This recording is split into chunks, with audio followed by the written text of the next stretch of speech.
positif. Négatif. Lorsqu'il dit oui, personne ne peut dire non.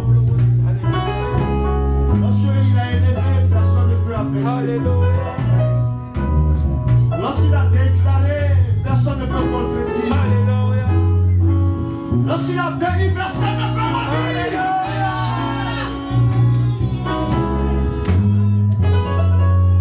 Lorsqu'il a vu, personne ne peut dire non, il n'a pas vu. Celui qui a planté les yeux voit mieux que toi. Hey. Celui qui a créé l'oreille entend mieux que toi. Celui qui a placé la bouche parle mieux que toi. C'est pourquoi lorsqu'il parle, la terre fait silence.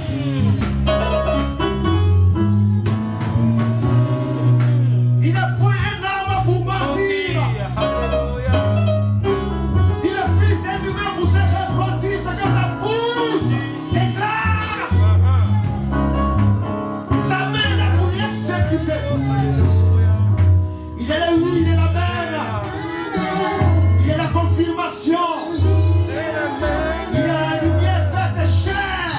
Et qui a vécu parmi les hommes.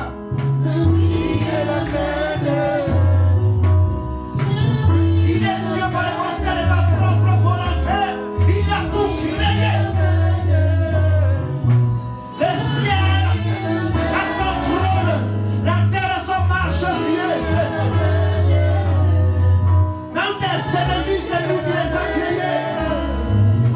La Bible dit, je vais endurcir les mains des pharaons. Même tes ennemis, c'est lui qui les a fabriqués. Oh, j'aime ce Dieu. Ma Bible déclare que rien n'était possible à ce Dieu. Le Dieu du soleil a des limites. Le Dieu de la lune a des limites. Le Dieu des étoiles a des limites. Mais la Bible déclare que rien n'était possible à mon Dieu.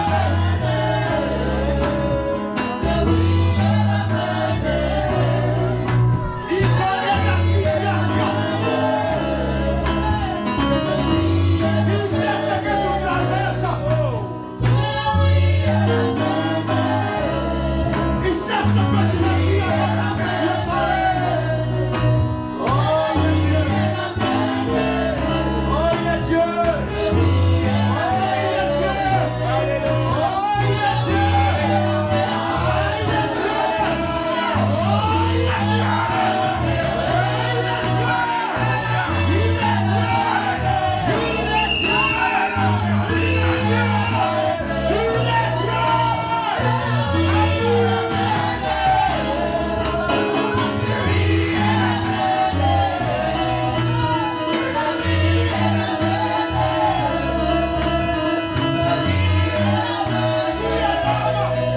Pourquoi tu te souviens de lui?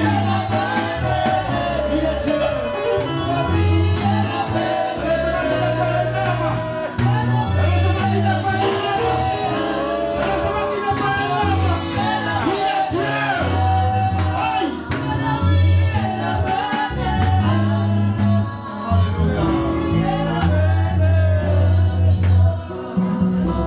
Heureusement qu'il n'est pas un homme. Heureusement qu'il n'est pas un homme.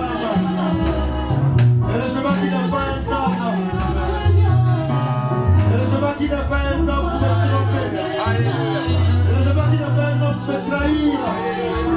Heureusement qu'il n'est pas un homme pour me laisser en cours de chemin. Heureusement qu'il n'est pas un être humain pour me mentir. Heureusement qu'il n'est pas un homme pour être hypocrite. Heureusement qu'il est Dieu.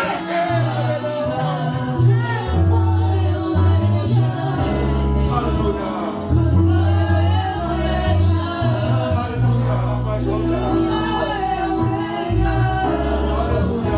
Il est bon d'être dans sa présence. Il est glorieux d'être dans sa présence. Que son nom soit élevé.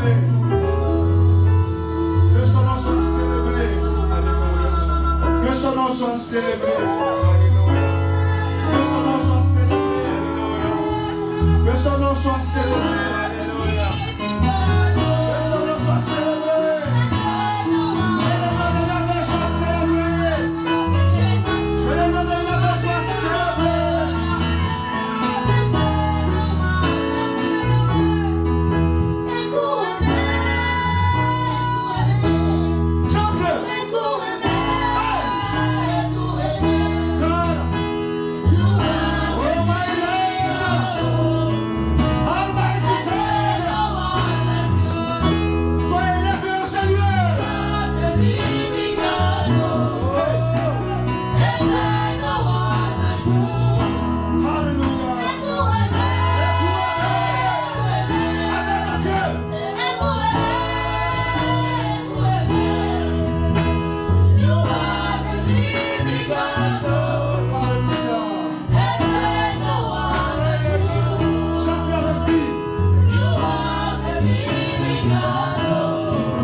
Tu as créé. Tu connaissais ce jour avant qu'il soit. Tu connaissais ces instants même, l'éternel Dieu, avant qu'il soit. Éternel Dieu, tu as tout prévu. Tu as tout préétabli. Oh Dieu, la Bible déclare que tu es la parole, tu ne parles pas, moi je n'ai rien à dire. Tu es la parole, si tu ne parles pas, moi je n'ai rien à dire. Parle comme tu n'as jamais parlé. Parce que tu es la parole. Utilise ma bouche comme un canal pour bénir les frères. Que ma bouche ne soit pas un poisson de la destinée de quelqu'un, mais une révolution de la pensée de quelqu'un. Parce que tu as dit à ta parole qui se poussait par ton esprit que les gens parlaient de ta part. Oh Père, je vais envoyer ta parole en mission. Guéris des gens qui sont malades. Réconforte des gens qui sont affaiblis. Restaure des gens qui sont détruits. Fais ce que tu as fait. Fais ce que tu as fait. Fais ce que tu as fait, cet esprit de Dieu. Je me tiens tout de suite. Viens par lui.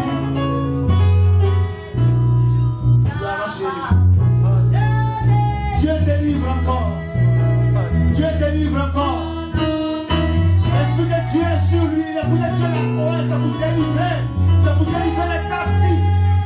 Dieu il délivre encore. Qu'est-ce qui t'a enchaîné? Oh!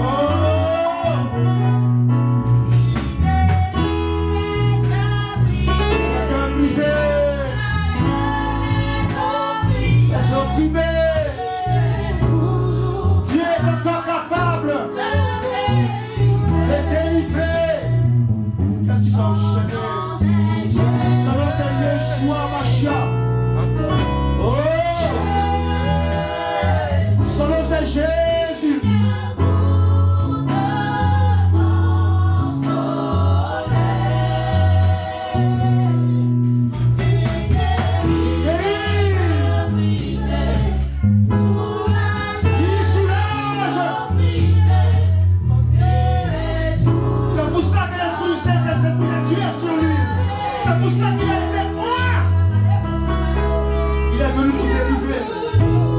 venu pour annoncer la bonne nouvelle. Au fait, il est Dieu, il est bon. Ne le lâche pas.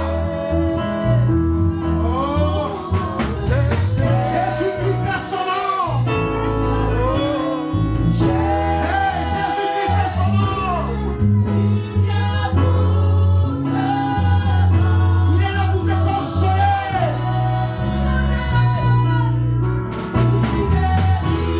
Dans quel état est ton cœur? Il soulage. Il soulage. Il soulage. Alléluia. Alléluia. Est-ce que tu peux acclamer le Seigneur? Est-ce que tu peux acclamer le Seigneur?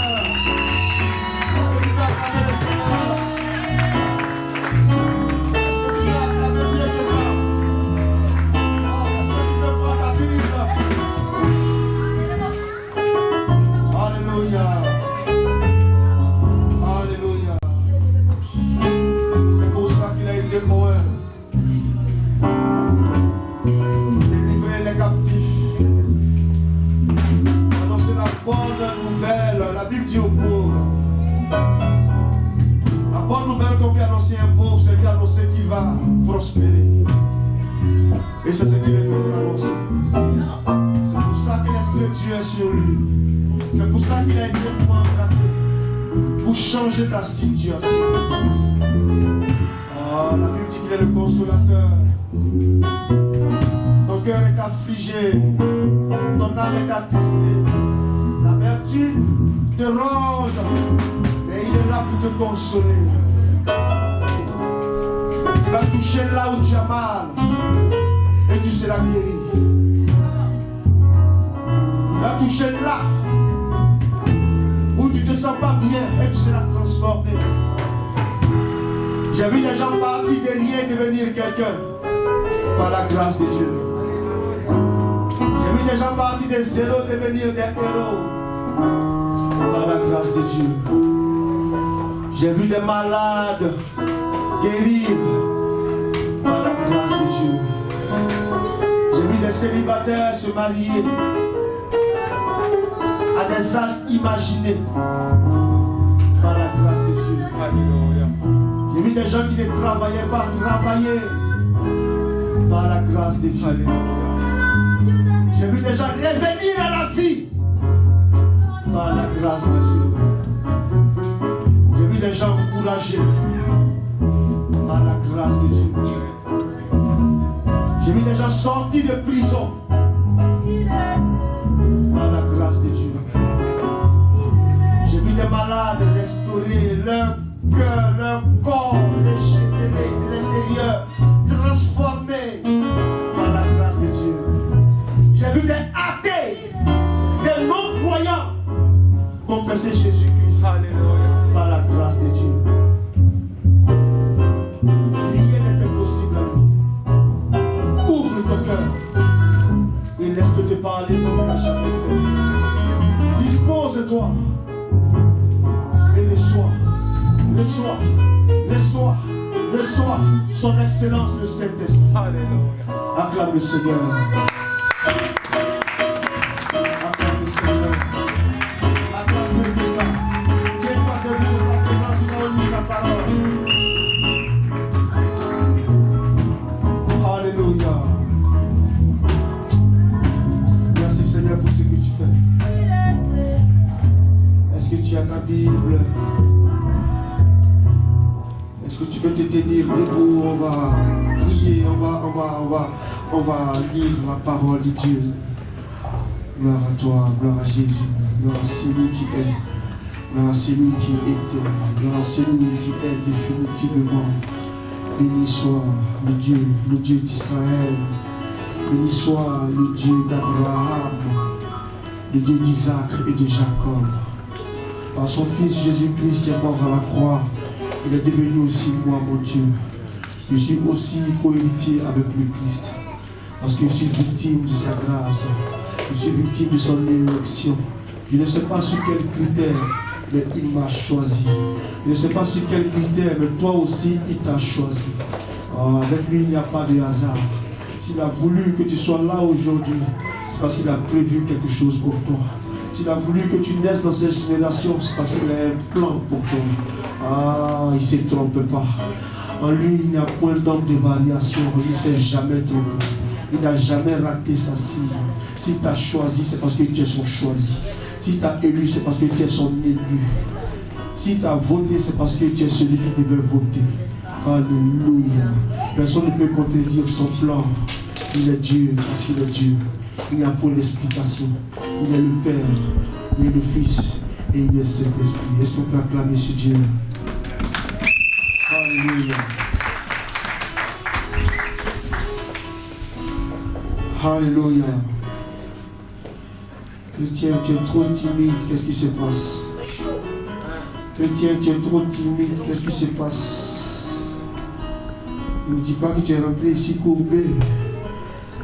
Bon, comme tu es fils et fille d'Abraham, tu vas ressortir d'ici redressé. Alléluia. Ne me dis pas que tu es rentré ici paralysé. Ne me dis pas que ton projet est paralysé. Mais parce que tu es rentré ici, ton projet va commencer à marcher. Un projet n'a pas de pieds pour marcher. C'est la parole qui fait marcher le projet. Sois prophétique. Sois disposé. Dispose tes pensées. Et tu vas recevoir. Ne vois pas un homme, vois Dieu qui te parle. Je le disais tantôt, la Bible dit qu'il est la parole. Si lui ne parle pas, nous n'avons rien à dire ici. Parce que c'est lui la parole par excellence. Alléluia. Est-ce que tu peux acclamer encore ce Dieu? Merci Seigneur. Est-ce que tu as ta Bible? Est-ce que tu as ta Bible? Est-ce que tu as ta Bible? Est-ce que tu peux prendre ta Bible dans le livre de Luc? Luc 2. Verset 36 à 38. Luc chapitre 2, verset 36 à 38. Luc chapitre 2. Luc, c'est dans le Nouveau Testament. C'est avant Jean. Entre Jean et Marc. C'est dans le Nouveau Testament. Luc, c'est un des disciples de Jésus. Alléluia. Est-ce que quelqu'un a trouvé? Est-ce que quelqu'un a trouvé? Est-ce qu'on peut commencer? On peut commencer? Ok. On va demander à la sœur Chloé de nous lire la parole au nom de Jésus-Christ. Amen. Je lis la parole du Seigneur. Il y avait aussi une prophétesse, Anne, fille de Phanuel, de la tribu d'Aser. Elle était d'un âge très avancé. Elle n'avait que 7 ans avec son... Elle avait vécu que 7 ans avec son mari après son mariage. Restée veuve et âgée de 84 ans, elle ne quittait pas le temple. Elle servait Dieu nuit et jour, dans le jeûne et dans la prière. Arrivée elle aussi à la même heure, elle disait publiquement sa reconnaissance envers Dieu et parlait de Jésus à tous ceux qui attendaient la délivrance à Jérusalem. Alléluia. Que Dieu bénisse sa parole. J'aimerais lire moi-même pour donner un peu plus de mots. Il y avait aussi une prophétesse, Anne, fille de Phanuel. Que Dieu bénisse sa parole. Que Dieu bénisse sa parole. Amen. Chrétien, que Dieu bénisse sa parole. Alléluia. Est-ce que vous pouvez monter vos masques, s'il vous plaît, pour le bien-être de tout un chacun? Merci. Que Dieu vous bénisse. Alléluia. On peut s'asseoir, honorable. On peut s'asseoir dans sa présence. On peut s'asseoir dans sa présence. Alléluia. Les bienfaits de la grâce. C'est le thème du mois. Depuis un certain... Voilà, depuis 2 dimanches, on est béni. Je ne sais pas si quelqu'un est béni par les différents thèmes. Mais en tout cas, moi je suis béni. Moi je suis béni par les différents thèmes. Avec des pensées fortes. La grâce n'est pas l'exaucement. Waouh, c'est fort. On a vu ici avec notre leader, avec notre mentor. Voilà, la maman de la maison. Voilà, inspiré par Dieu, nous a fait comprendre que la grâce n'est pas l'exaucement. Pendant longtemps, je suis sûr que comme moi, il y en a qui pensaient que c'est en fonction de tes acquis qu'on dit que tu as la grâce. La grâce n'est pas l'exaucement. On a vu ici aussi avec Le leader Kofi, le doigt de Jésus. Le doigt de Dieu. Le doigt de Dieu. Maman a dit le doigt de Dieu, c'est Dieu. Lui dit le doigt de Dieu, c'est Dieu. Moi, j'ai dit la robe de Jésus, c'est Jésus. Amen. Alléluia. La robe de Jésus, c'est Jésus. Alléluia. Parce que la robe est un propriétaire. Amen ou pas amen. Je suis béni de vous avoir parce que sans vous, la réunion, voilà, ce culte n'aurait pas de sens. Est-ce que tu peux acclamer pour ça quand même? Acclamer au moins pour toi-même. Alléluia. Alors, aujourd'hui, je prêche sur le thème l'autre nom de la grâce. L'autre nom de la grâce. La grâce a un nom qu'on connaît. La grâce a une définition qu'on connaît. Le thème que Dieu a placé sur mon cœur, c'est l'autre nom de la grâce. Alors, notre homélie de ce jour va tourner autour de cette dame. Autour d'une dame nommée Anne. Sans risque de me tromper, je ne crois pas qu'elle soit la plus célèbre des Annes que nous connaissons. Parce que lorsqu'on parle de Anne, chacun de nous ici a une idée. On pense à qui? À la femme d'Elkana. On pense à qui? À la maman de Samuel. On pense à qui? À la célèbre rivale de Pénina. Cette femme qui a pleuré au temple, qui a pleuré jusqu'à être ivre pour recevoir son miracle. C'est elle qu'on connaît généralement quand on parle de Anne. Pendant ma méditation, je suis tombé sur cette Anne, une Anne spéciale. Une Anne assez spéciale. Pour situer le contexte historique de notre message, il faudrait que nous sachions qu'à ce niveau-là, nous sommes en plein établissement du calendrier universel. Pourquoi je le dis? Parce qu'avant lui, il n'y a pas d'avant, après lui, il n'y a pas d'après. Voilà. Quand on parle de calendrier universel, c'est avant Jésus ou après Jésus. Donc lorsque je dis que nous sommes dans une période où on établissait le calendrier universel, je suis en train de dire que Jésus faisait son entrée sur la terre. Je suis en train de dire que le Maître faisait son entrée sur la terre. Jésus rentrait en scène. Amen. Jésus rentrait en scène. C'est la période où il est né. Vous savez, la vie de Jésus, ce qui me plaît, c'est que il a vécu comme pour nous montrer la voie. Il a vécu comme pour nous montrer le chemin. C'est-à-dire que tout ce que nous avons connu, Jésus a accepté de connaître cela. Jésus a accepté de vivre cela. Dieu a accepté de vivre cela. La Bible dit que le 8e jour, il a été victime aussi comme tout enfant de la circoncision. Il a connu aussi lui la circoncision. La circoncision, tout le monde sait, chez le bébé mâle, lorsque le prépuce, qui paraissait peut-être normal lorsque ça vient, lorsque l'enfant vient au monde, mais pour des coutumes, certains, pour les traditionnalistes, ils estiment que pendant le passage du bébé mâle sur la terre, il y a eu contact entre lui et sa mère. Alors, pour enlever sur lui cette opprobre, on coupe le prépuce. Voilà, on coupe le prépuce pour déconnecter l'enfant de cette malédiction. Ça, c'est pour vraiment, pour ceux qui sont plus traditionnels, pour les informations plus traditionnelles. Mais selon la Bible, c'est dans Genèse 17. La Bible dit que c'est depuis Abraham que Dieu établit une alliance entre lui et Abraham.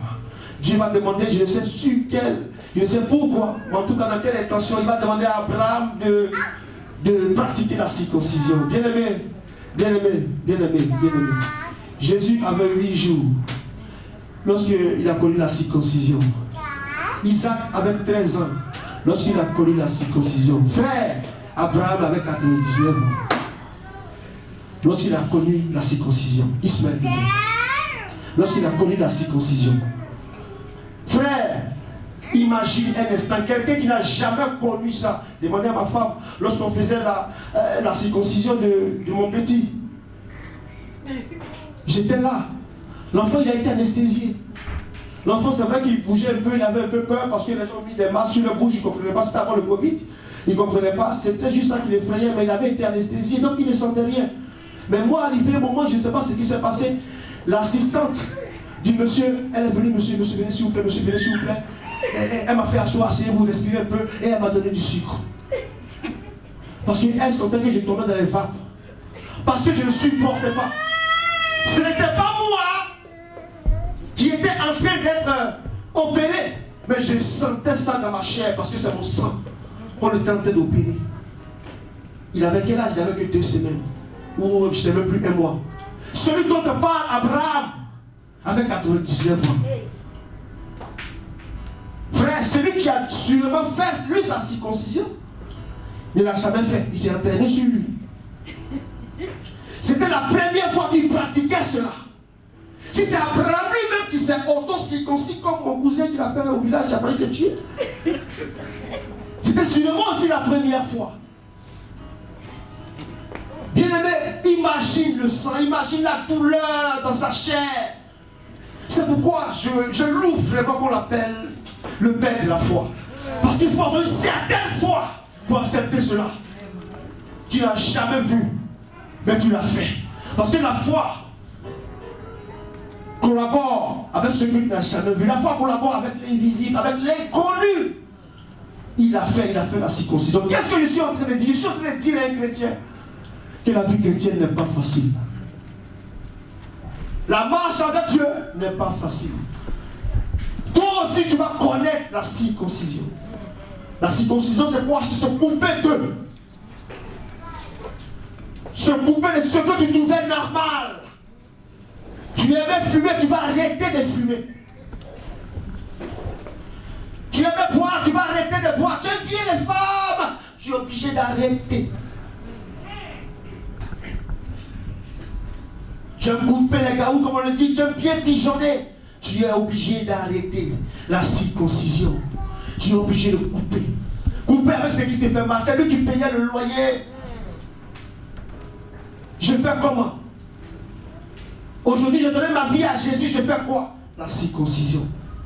Ça fait mal, mais tu es obligé de te déconnecter de toutes ces choses. Parce que désormais, tu es né de nouveau. Parce que désormais, tu marches avec Dieu. Et que tu dois avoir une nouvelle attitude. Ce n'est pas facile. La vie chrétienne n'a rien d'aisé. La vie chrétienne n'a rien de facile. Ce n'est que la grâce de Dieu. Ce n'est que la grâce de Dieu. La Bible dit qu'après ce rituel, Marie et Joseph vont accompagner l'enfant Jésus dans le temple pour le présenter à Dieu. Et ça m'a donné l'enseignement, j'ai été béni. J'ai compris que Jésus, même dans toute sa divinité, c'est quelqu'un qui l'a introduit au temple. J'aimerais dire à quelqu'un, quel que soit qui tu es, ce n'est pas Dieu qui va descendre pour t'introduire quelque part. Dieu passe par des hommes. En Côte d'Ivoire, on dit c'est l'homme qui fait l'homme. Dieu va utiliser toujours des gens pour te faire rentrer dans ta bénédiction. Il est Jésus, il est Dieu, mais c'est des hommes faillibles qui l'ont fait entrer dans le temple. Lui qui détruit le temple et le reconstruit en 3 jours, c'est quelqu'un qui l'a fait rentrer dans le temple. Dieu utilise des gens. Dieu va toujours utiliser des gens pour te faire rentrer dans ta bénédiction. C'est pourquoi il est bon d'avoir le discernement. Il est bon d'avoir l'œil prophétique pour comprendre les choses de Dieu. De peur de passer à côté de beaucoup de choses. Il est important de ne pas avoir de préjugés. Il est important de ne pas avoir un raisonnement préétabli, préconçu en nous. Il faut se laisser faire. Il faut laisser le Saint-Esprit faire son entrée. Il faut laisser le Saint-Esprit utiliser quelqu'un pour te bénir. Vois autour de toi, regarde autour de toi, sois sensible à la chose de Dieu. La Bible parle de ce monsieur qu'on appelle Siméon. La Bible dit ce vieillard était là. Oh, j'aime son attitude. J'aime son attitude. La Bible dit que lorsqu'il a vu Marie et Joseph et le petit Jésus, la Bible dit qu'il a pris Jésus dans ses mains. Il a dit, Seigneur, j'ai vu ce que tu m'as dit de voir, ce que tu avais promis que j'allais voir, maintenant je peux mourir en paix. Ah, comment quelqu'un peut être content d'aller mourir? Aujourd'hui, est-ce qu'on a ces gens, est-ce qu'on a cette dimension de foi, cette dimension d'amour, cette dimension d'envie de rencontrer notre Dieu jusqu'à vouloir mourir, jusqu'à être content, jusqu'à être enthousiaste? Enthousiaste. Oui, il était content. Bien aimé, il était content parce que ce que Dieu lui a dit, il a vu ça avant de mourir. Bien aimé, que cela t'arrive. Ah, je ne suis pas prophète, mais souvent je pique des crises de prophétie. Je dis, tant que tu n'as pas vu ce que Dieu a déclaré, ne meurs pas. Je t'interdis de mourir tant que tu n'as pas vu ce que Dieu a déclaré. Je refuse que tu meurs tant que tu n'as pas touché ce que Dieu a dit sur toi. La Bible dit qu'il était heureux parce qu'il a touché. Juste parce qu'il a touché. Il n'y a pas eu de miracle. C'est-à-dire que Jésus n'a pas rajeuni. Jésus n'a pas... Juste parce qu'il a touché. Juste touché. Parce qu'il a touché Jésus. Mais j'aimerais imaginer cette sensation. Mais qu'est-ce que ça fait de toucher Jésus? Qu'est-ce que ça fait d'avoir Jésus dans ses bras? Qu'est-ce que ça fait d'avoir le sauveur de l'humanité? Qu'est-ce que ça fait d'avoir Dieu fait chair dans tes mains, toi un humain, toi un pécheur? Quel effet ça te fait? Quelle sensation ça te fait? J'aimerais imaginer, j'aimerais me mettre dans sa peau, je peux une capture d'écran de l'image et je peux comprendre la sensation qu'il a ressentie. C'est quoi? Son corps était chaud? Est-ce qu'il tremblait? Est-ce qu'il a eu le palu? Mais comment est-ce qu'il se ressentait? Comment est-ce qu'il se sentait? Bien-aimé, vraiment, à travers ce verset, j'ai compris. Je pense qu'il y a un mystère dans Jésus. Il y a un mystère dans la chose de Jésus. Lorsque tu le touches, tu es vieux mais tu ne sens pas ta vieillesse. Lorsque tu le touches, tu es pauvre mais tu ne te sens pas pauvre. Lorsque tu le touches, tu es fatigué mais tu te sens encouragé à continuer. Lorsque tu le touches, tu es faible mais tu te sens fort.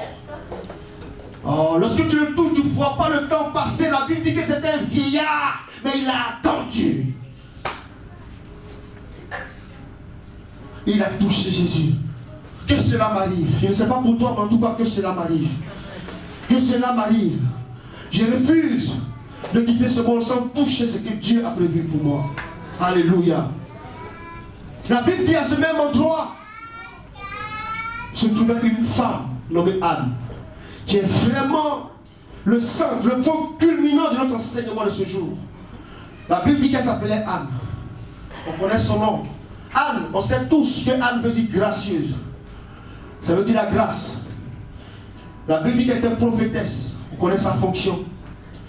La Bible dit qu'elle était la fille de Phanuel. Mais pourquoi est-ce qu'on insiste sur son origine? Pourquoi est-ce qu'on insiste? Un peu comme Bartimée, le fils de Timée. Avant, quand on dit le nom de ton père, lorsqu'on te désignant ton père, il y a une histoire. Phanuel qui signifie la face de Dieu. La Bible dit qu'elle est descendante de la tribu de Azer. Azer, les 12 fils de Jacob. Qui signifie bonheur. Le jour de ma joie pour Léa. Regardez dans cette ambiance dans laquelle elle est née. Regardez dans cette ambiance dans laquelle elle a grandi. Mais la Bible dit, elle avait 84 ans. Elle a connu aussi le veuvage. Mais il y a une chose intéressante, la Bible dit qu'elle est rentrée dans le mariage vierge. Elle est rentrée dans le mariage vierge. La Bible dit qu'elle a fait 7 ans. J'imagine la joie de son mari. J'imagine la joie de son mari. Dans cette génération où c'est rare d'avoir des femmes vierges. D'avoir des hommes vierges. Monsieur a son vécu. Madame a son vécu. métrage.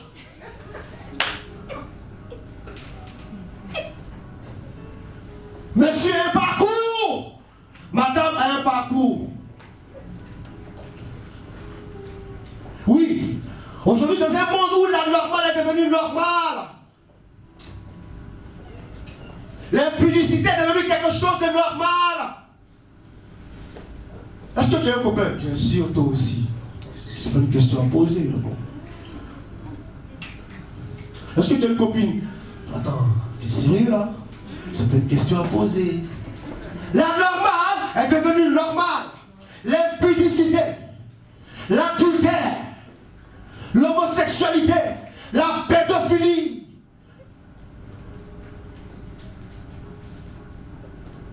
Deux femmes qui s'embrassent, ça ne choque pas. Oui, c'est la liberté d'expression, la liberté je ne sais de quoi. Dieu cherche des femmes vierges. Dieu cherche des hommes vierges. Devant Dieu, on est fiancés. Devant Dieu, devant le pasteur, devant les frères de l'église, on est fiancés. Mais en dehors de l'église, c'est Roméo et Juliette. En dehors de l'église, c'est Roméo et Juliette. C'est le jour où le Titanic croise le iceberg. On se dit, oh, ça s'est gâté. Comment est-ce que ça s'est passé? Qu'est-ce qui n'a pas marché?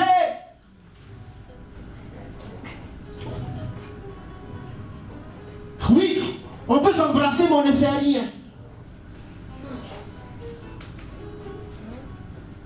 Tu peux toucher juste ici, mais tu n'arrives pas là-bas.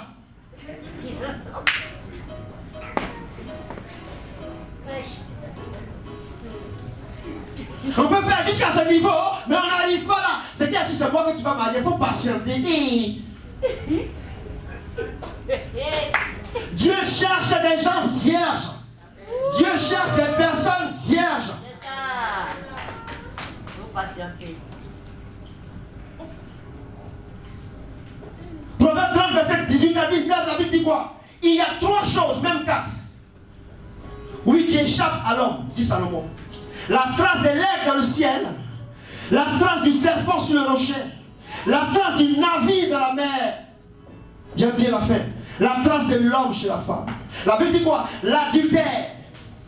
La femme adultère dit, elle fait comme si, la femme adultère dit, la Bible dit quoi? Elle mange et elle se suit la bouche. Puis elle dit, je n'ai point fait de mal. Attends, tu as fait, tu n'as pas fait, on ne sait pas. Oh. Tu as touché, tu n'as pas touché, nous on ne sait pas. Mais laisse-moi te dire, c'est pas parce que Dieu dit à Adam, où es-tu qu'il ne sait pas où il est. Hey! Amen. C'est pas parce qu'il dit à Adam, où es-tu qu'il ne sait pas où il est. C'est ça, fort. C'est pas parce qu'il dit où es-tu que ça met fin à son omniscience. Il veut que ça sorte de ta bouche. Pour te demander qu'est-ce qui n'a pas marché.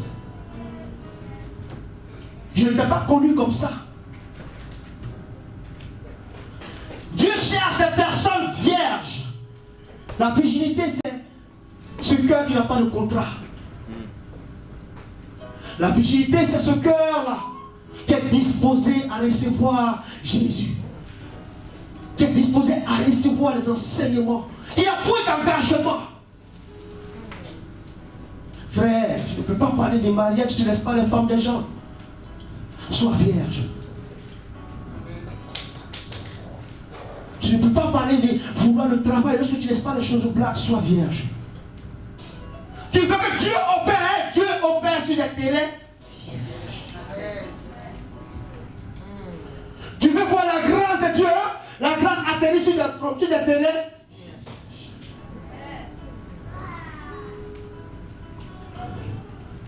Sois vierge, bien-aimé.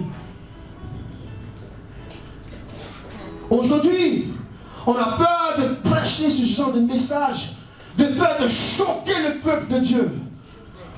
Aujourd'hui, on a peur de ne pas choquer sa génération, de parler doucement avec eux. Nul ne connaît le jour ni l'heure. Mais le Fils de l'homme vient. On a peur, on préfère, en tout cas passer la pommade. Dis ce que le peuple a envie d'entendre. Bien aimé, écrit ça, mieux vaut éloigner quelqu'un du péché que de le rapprocher de l'église. Mieux vaut t'éloigner du péché, mieux vaut prêcher cette prédication qui va t'éloigner du péché, qui va te sauver, que de faire du remplissage à l'église. Ce n'est pas le bâtiment qui sauve, c'est la parole de Dieu qui sauve. Ce n'est point le bâtiment qui sauve, c'est la parole de Dieu qui sauve. Il est important à ce niveau de la marche avec Dieu, il est important à ce niveau de la marche avec Jésus, qu'on te dise, on t'a peut-être dit ce que la grâce est, mais il est important ce qu'on te dise ce que la grâce n'est pas. C'est ça.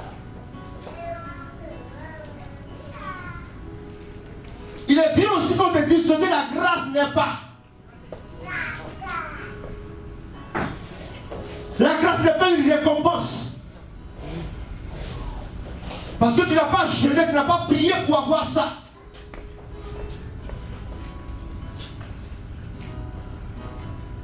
La grâce n'est pas le libertinage. Tu ne peux pas faire ce que tu veux. Oh, j'aime bien ce dialogue entre Nathan et David dans 2 Samuel 12, versets 13 à 15. David dit à Nathan que j'ai péché contre Dieu. J'aime la suite. La Bible dit, Nathan dit à David que tu as péché contre Dieu, Dieu t'a pardonné. Mais l'enfant, il va mourir. On ne vient pas à l'église pour faire ce qu'on veut. Pour lui dire, c'est pas parce que tu as ta position de roi, tu vas oublier là où tu es quitté.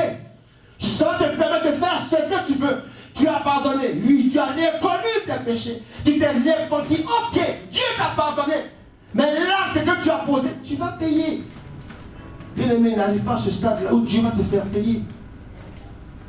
N'arrive pas à ce stade-là où Dieu va te faire payer pour l'acte que tu as posé.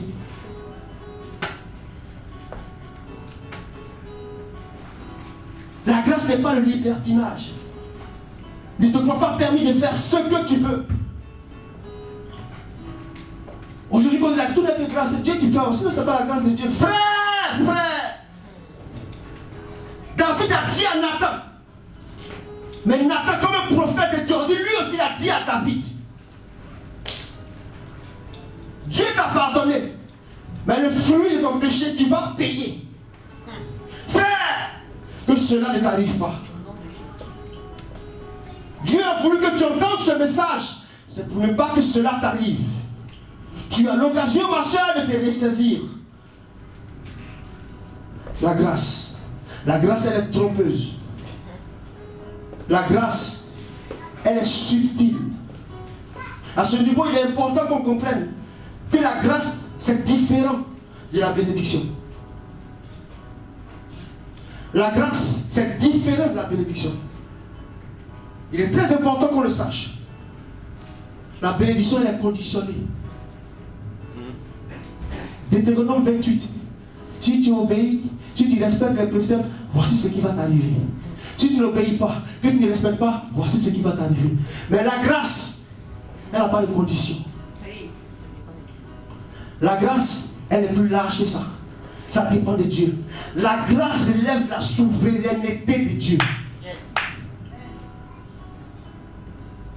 C'est pourquoi elle ne se discute pas.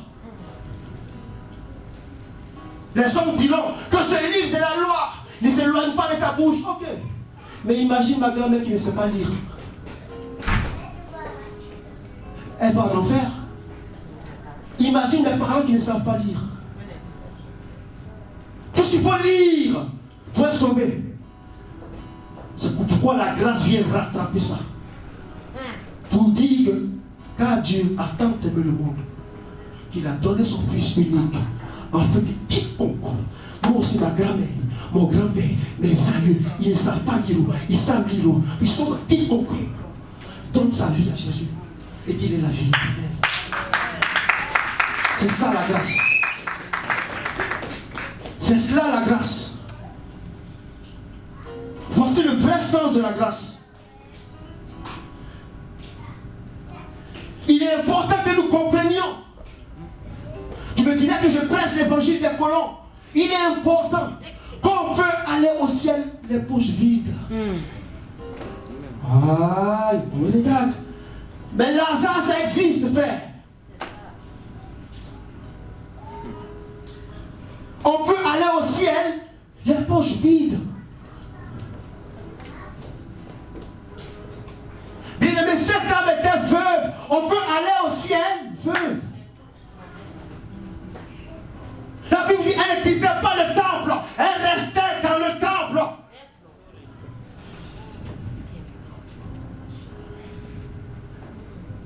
Bien aimé, même les orphelins peuvent aller au ciel. Tu as perdu ta mère, tu as perdu ton père, tu es triste. Mais tu peux aller au ciel. Amen. Qui connaît la maman de David? On ne sait pas. Mais la Bible déclare qu'il y a un trône dans le ciel qui porte son nom. Le trône de David.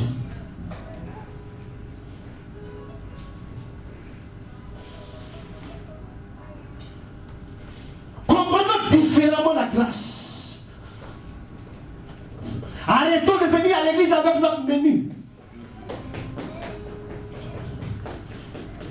Lorsque ce que nous voulons n'est pas servi, on se retourne. Anne s'appelait Grâce. Elle était devant la face de Dieu, dit le nom de son père. Mais regardez ce qu'elle a vécu. La Bible qu'elle avait 84 ans. La Bible qu'elle était fort âgée. Mais la Bible déclare qu'elle était toujours dans le temple. Elle adorait Dieu dans le jeûne et dans la prière.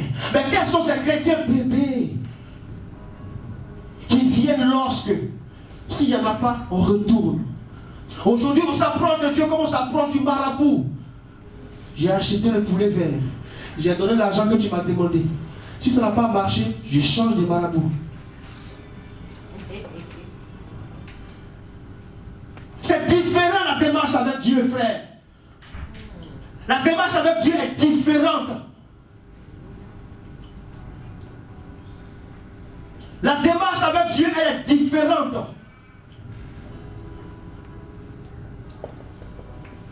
Il est important que tu saches que la grâce, ce n'est pas des acquis définitifs. À ce niveau, il faut que tu saches que la grâce, ce que tu as, tu peux le perdre. Parce qu'on dit c'est un don. Parce qu'aujourd'hui c'est une faveur imméritée. On dit Dieu ne se répand pas de cet don. Oh, qui t'a dit ça? Il faut bien situer le contexte. Dieu ne se répand pas de cet don. Mais toi tu peux pardonner ce qu'il t'a donné. Adam et Ève se sont écartés du plan prophétique de Dieu. Il s'appelle la grâce. Judas, il s'est écarté du plan prophétique de Dieu. La grâce se perd. C'est en fonction de l'attitude. Tu peux perdre ta grâce. Ce n'est pas un acquis définitif, bien-aimé. Dispose ton cœur. Parce que tu peux perdre cette grâce que Dieu t'a donnée. Tu peux perdre la grâce du mariage. Moi, je ne connais pas un couple qui va à la mairie et qui dit, je ne sais pas s'il y a cette option dans le papier qu'on signe, on prévoit divorcer. Je ne connais pas.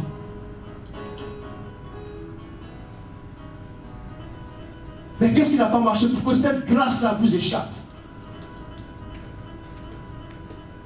Oui, quand on venait à la maison de Dieu, on est venu avec une bonne intention. Mais qu'est-ce qui n'a pas marché? Souvent on plaint les gens parce qu'ils ont rétrogradé. Frère, tu parles trop. Tu parles trop. Renseigne-toi. Qu'est-ce qui n'a pas marché? C'est pas ce qui était prévu dans le plan de Dieu, mais comment se fait-il que Dieu qui ne disqualifie personne? Comment des gens peuvent s'auto-disqualifier? Comment des gens peuvent s'auto-censurer? À cause de leur façon de faire. À cause de leur marche force avec Dieu. Bien-aimé, l'autre nom de la grâce que j'ai envie de te dire, tu n'as rien retenu de mon message, retiens cela. C'est Jésus. La grâce est plus qu'un mot. La grâce est une personne, c'est Jésus. Oui, tu as le mariage. Oui, tu as la voiture. Mais à quoi ça sert d'avoir la Lamborghini et puis d'aller en enfer? En réalité, la vraie grâce qu'il faut avoir, c'est Jésus. La vraie grâce qu'on appelle la grâce, c'est Jésus. Frère, c'est Jésus. Tu as tout ce que tu as.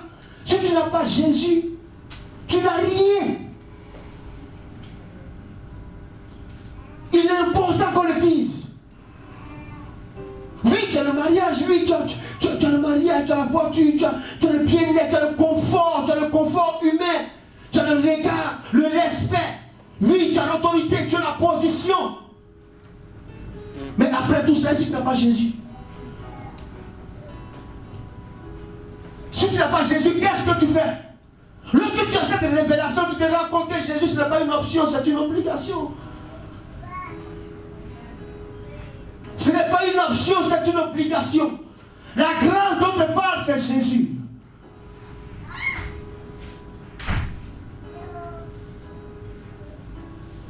L'éternité est la chose que nous devons rechercher. Lorsque même Dieu enseigne, Dieu dit quoi? Il dit, je te bénirai à l'arrivée. Et au départ, il préconise d'abord l'arrivée. L'arrivée, c'est au ciel.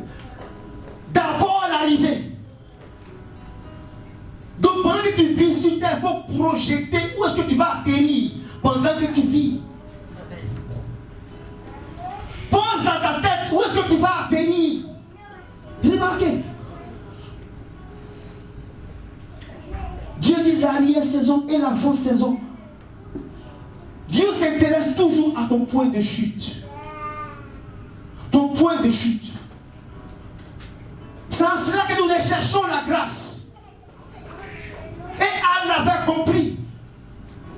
À ce moment, les femmes ne pouvaient pas participer à ce genre de rituel. Elle n'a même pas touché Jésus parce qu'elle a vu la Bible qu'elle louait Dieu.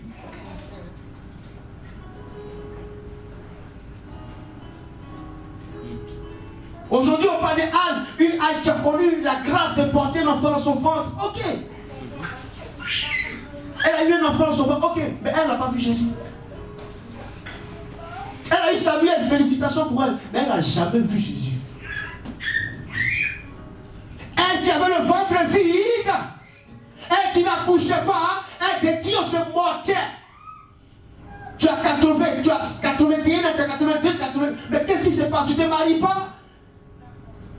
Tu ne fais pas d'enfant? Les hommes la fuient. Frère, elle a vu Jésus. On gagne aussi, elle met le ventre vide. Il faut avoir la révélation de la grâce dans sa véracité. Ce n'est pas les acquis. Ce n'est pas le bien matériel. Ce n'est pas ce que tu as. Ce n'est pas ce que tu vois. C'est ce que tu ne vois pas. Mais que tu dois avoir. La grâce, c'est Jésus-Christ de Nazareth. La grâce, c'est Jésus-Christ de Nazareth. La manifestation charnelle. La manifestation charnelle et spirituelle en même temps de Dieu. Lorsque Dieu se dépouille de toute sa gloire et vient vivre entre les hommes. Cette femme pourrait penser comme toi. Cette femme pourrait être triste comme toi. Mais frère, il faut que tu comprennes. Il faut que tu comprennes. Il faut qu'on évolue dans l'évangile. Il faut qu'on comprenne que la vie nous donnera souvent le contraire de ce que nous allons demander. Mais ce n'est pas pour ça que nous allons quitter la maison de Dieu. Jésus était sur la croix, il a demandé de l'eau, lui a donné du vinaigre. Parce que l'homme te donnera toujours le contraire de ce que tu vas demander. Mais est-ce que pour ça tu laisses la maison de Dieu? Est-ce que pour ça tu abandonnes? Frère, le message il est simple. Le message il est concis, il est précis.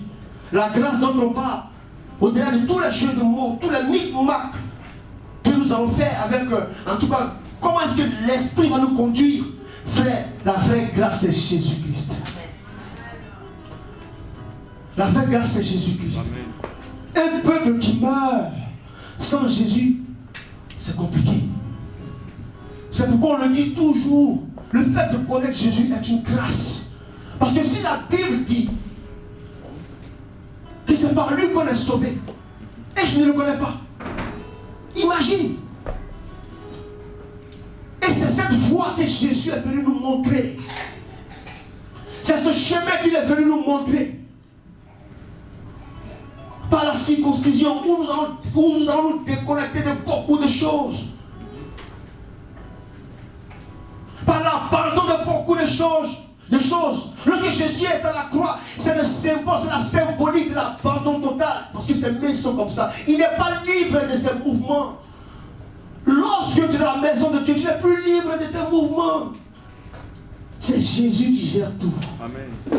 C'est Dieu qui gère tout. C'est Dieu qui te gère. Amen. Tu remets tout entre les mains de Dieu. Mais cela est possible. On ne peut pas parler de grâce sans foi. Cela est possible par la foi. Le Jésus dont on parle qui est la grâce, on le reçoit par la foi. Le Jésus dont on parle, c'est au-delà des mots. Au-delà des mots, on le reçoit par la grâce et par la foi. On sera obligé de faire en tout cas un toilettage en nous. Tout ce qui est orgueil, tout ce qui est moi, et laisser Dieu prendre le contrôle. Parce qu'aujourd'hui, le chrétien vient trop avec, tu vois, avec son intelligence. Moi, depuis que je suis chrétien, moi je ne fais plus ça. Moi, depuis que je suis chrétien, moi c'est ce que je fais. Moi, depuis que comme je suis parisien, Seigneur, merci de ce que moi, au moins, je paye mes offrandes. Moi, je gère, je prie, mais ce gars à côté, oh! Et c'est comme ça l'on fonctionne. Non! C'est pas ce que Dieu te demande. On ne demande pas ce que tu ne fais plus. On ne demande pas ce que tu fais maintenant. On dit, est-ce que tu fais comme Jésus? Amen. Quand on vient, quand on donne sa vie à Jésus, c'est pour faire comme Jésus.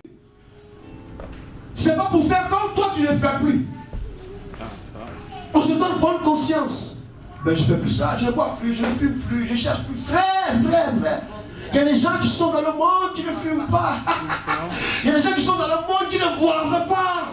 Il y a des gens qui sont dans le monde qui sont plus sérieux que toi. Mais s'ils n'ont pas Jésus, c'est si au Père. C'est lui la grâce, c'est lui qu'il faut aller chercher. C'est lui la grâce. L'autre nom de la grâce, c'est Jésus. Lui qui ne calcule pas en amour, c'est Jésus. Lui qui ne juge pas comme les hommes, c'est Jésus. Amen. Lui qui peut prendre ton fardeau, c'est Jésus. Lui qui peut te donner du repos, c'est Jésus. Le mariage, le travail, les enfants, le bien matériel, ce n'est que la ressource de la source. Amen. Jésus est la source. Tout ce que nous avons comme acquis, c'est la ressource. Il est l'origine. Voilà. Donc lorsque tu l'as, normalement là, lui-même, lui-même va sciencer. Lui-même il va dire, ah, il est trop près pour moi. 84 ans, elle a attendu, Anne, elle a attendu. Oui, il n'y a pas de problème. Mon maman, elle a eu un enfant. Elle a eu Samuel. Moi, je n'ai jamais eu d'enfant, mais moi, j'ai vu Jésus. On n'a pas le même CV. Celui qui sauve, ce n'est pas Samuel. Samuel n'est pas mort à la croix pour nos péchés. C'est Jésus qui est mort à la croix pour nos péchés. C'est lui la grâce. C'est lui qu'il faut rechercher. Alléluia. Alléluia. Est-ce que quelqu'un comprend de quoi je parle? Est-ce que quelqu'un saisit la dimension de ce que je dis? Est-ce que quelqu'un comprend, quelqu'un réalise qu'il ne faut pas se tromper de combat, qu'il ne faut pas se tromper d'objectif? Bien-aimé, Jésus. Bien-aimé, Jésus. Jésus. Jésus. Jésus. C'est lui le centre. Jésus. Tout ce que nous faisons, le centre, c'est Jésus. La Bible appelle le rocher. C'est Jésus le centre. c'est Jésus le centre. Tout ce que nous faisons, nous disons le centre, c'est Jésus. Si Jésus n'est pas au centre, on se fatigue. C'est Jésus le centre. La vraie grâce dont on parle, la vraie grâce que nous recherchons, c'est Jésus, mon frère. Bien-aimé, c'est Jésus. C'est Jésus. On va prêcher sur l'orgueil, on va prêcher sur l'hypocrisie, on va prêcher, oui. C'est une sorte de conte moral que tout le monde peut faire, que tout le monde peut donner même sur Internet. Aujourd'hui, ne transformons pas nos hommes de Dieu en des coachs. Laissons-les dans la position d'homme de Dieu. Laissons-les dans la position de voyant. Voilà. Afin que vraiment ils nous conduisent à bon port. Et le bon port, c'est Jésus. Quand Dieu dit je t'ai béni à l'arrivée, c'est Jésus qui t'attend. Quand on parle de la gloire de la seconde maison, c'est Jésus. Une gloire où on ne pleure pas, une gloire où on n'a plus d'effet, une gloire où on n'a pas, où la joie n'a pas d'effet. Vous savez, le temps, c'est juste une pause dans l'éternité. Tu peux faire 100 ans, 150 ans. Ça n'a pas de valeur devant l'éternité. C'est pourquoi marchons en prenant conscience de notre éternité. La grâce, c'est Jésus. Il n'y a pas de grâce. La grâce, c'est Jésus. La grâce, c'est Jésus. La grâce s'appelle Jésus-Christ de Nazareth. La grâce, c'est Jésus. Que Dieu bénisse sa parole. On va se tenir debout. On va se tenir debout.